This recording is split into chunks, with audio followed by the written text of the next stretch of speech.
नमस्कार दोस्तों, स्वागत है आपका मेरे चैनल पे। दोस्तों आज हम बात करेंगे एक फाइटर जेट के एयरक्राफ्ट के एक्सीडेंट के बारे में, और वो भी दोस्तों जो कि 5th जनरेशन फाइटर एयरक्राफ्ट है और अमेरिका का है। तो चलिए दोस्तों इसी के ऊपर बात शुरू करते हैं। दोस्तों ये पिछले 4 दिनों में दूसरी बार हुआ है कि जब एक 5th generation fighter jet aircraft crash किया हो इग्लिन एयर बेस के ऊपर। ये फ्लोरिडा के अंदर स्थित है। दोस्तों F-35A लाइटनिंग 2 जो कि एक फाइटर एयरक्राफ्ट है, ये 58 फाइटर स्क्वाड्रन का है जो कि क्रैश हुआ है, और ये रात को 9:30 बजे क्रैश हुआ। और मीडिया के हिसाब से अगर माने तो पायलट ने सफलतापूर्वक इजेक्ट कर लिया और उसे दोस्तों 96th मेडिकल ग्रुप हॉस्पिटल जो कि इग्लिन के अंदर ही है वहां पर भर्ती करवा दिया गया, और पायलट दोस्तों अगली सुबह वहां से रिलीज भी कर दिया गया।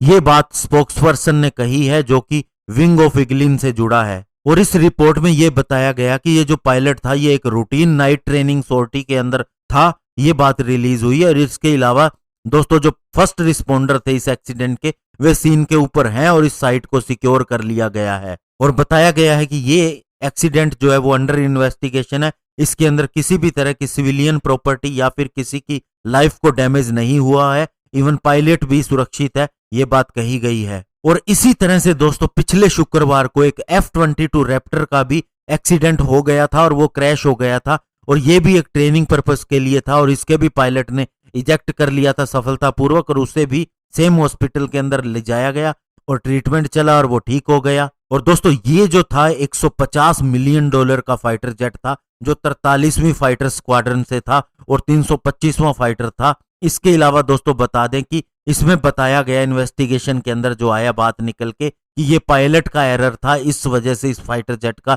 एक्सीडेंट हो गया। तो दोस्तों सबसे बड़ी बात यह है कि लगातार 2 हफ्तों के अंदर, यानी एक ही हफ्ते के अंदर अगर इस दिनों को काउंट किया जाए तो 2 5th जनरेशन फाइटर जेट का एक्सीडेंट होना है, वो भी एक F-22 जो कि किसी भी देश को नहीं दिया जाता, और F-35 फिर भी कुछ एक देशों के पास है। तो दोस्तों ह्यूमन एरर कहीं भी हो सकता है, ये भी माना जा सकता है, और मशीन के अंदर भी एरर आ सकता है, इसकी भी संभावना है। ये बात इसलिए कही जा रही है क्योंकि हमारे फाइटर एयरक्राफ्ट बहुत से एक्सीडेंट होते हैं, तो उनके पीछे रीजन ये है कि जो MiG-21 एक्सीडेंट होते हैं वो आज से 3 दशक पुराने हैं। इसके अलावा नए फाइटर जेट का जल्दी से कोई एक्सीडेंट नहीं हुआ है, तो हमारे फाइटर जेट भी अच्छी कंडीशन में है। और जो दोस्तों सबसे पावरफुल एयरफोर्स मानी जाती है उनके फाइटर जेट का भी एक्सीडेंट हो सकता है। और दोस्तों आपको बता दें कि F-35 फाइटर जेट जो है इसके अंदर एक और भी प्रॉब्लम है इसकी दोस्तों टेल को लेके।